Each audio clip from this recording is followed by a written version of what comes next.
पूरे देश की और 2017 के पहले पूरे उत्तर प्रदेश की भी यही पीड़ा है।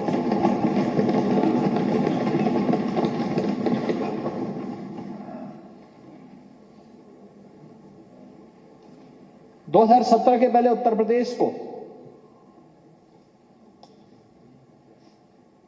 जिन लोगों ने 4-4 बार प्रदेश में शासन किया, एक लंबे समय तक सत्ता के सिंहासन पर विराजमान रहे, वो उत्तर प्रदेश को कहां लेके गए थे? पहचान का संकट खड़ा कर दिया था उत्तर प्रदेश वासियों के सामने।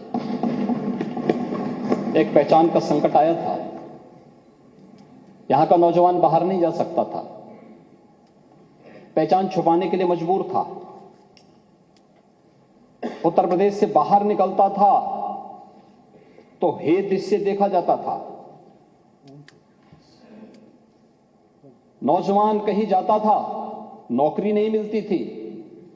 यहां तो अवसर थे नहीं, लेकिन अगर उत्तर प्रदेश से बाहर जा रहा है तो नौकरी नहीं मिलती थी। किराए पर कमरे की बात तो दूर, होटल और धर्मशालाओं में भी कमरे नहीं मिल पाते थे। ये उत्तर प्रदेश की स्थिति 2017 के पहले बना दी गई थी। महोदय, कौन जिम्मेदार है इस स्थिति के लिए? और आज उत्तर प्रदेश ने 22 जनवरी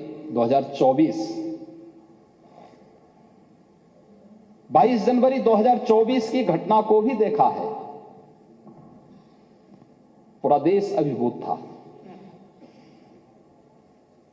पूरी दुनिया के अंदर हर वह व्यक्ति जो सत्य का पक्षधर है, न्याय का पक्षधर है, वह अभिभूत था, गौरवान्वित था। हर सनातन धर्मावलंबी की आंखों में आंसू थे, हर्ष के, गौरव के, और अपनी कई पीढ़ियों को वह इस आयोजन में प्रत्यक्ष या अप्रत्यक्ष रूप से उसके साथ सहभागी बनकर के अपनी पीढ़ियों के प्रति कृतज्ञता ज्ञापित भी कर रहा था और तर्पण भी अर्पित कर रहा था।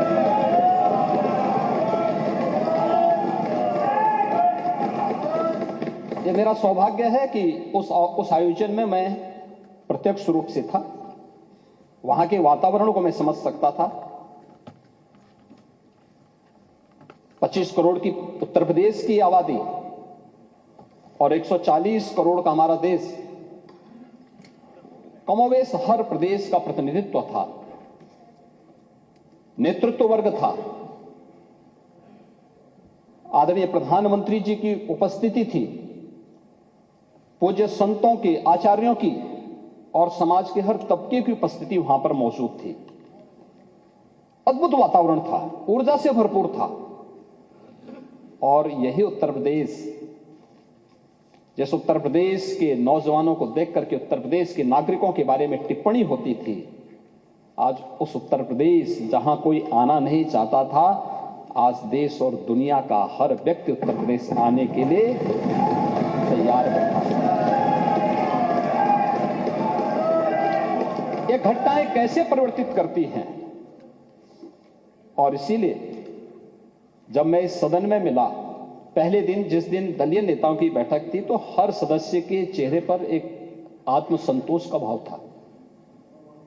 हो सकता है पार्टियां के अपने भेद हो सकते हैं, लेकिन मन में एक संतोष था कि जो हुआ है अयोध्या में अच्छा हुआ है।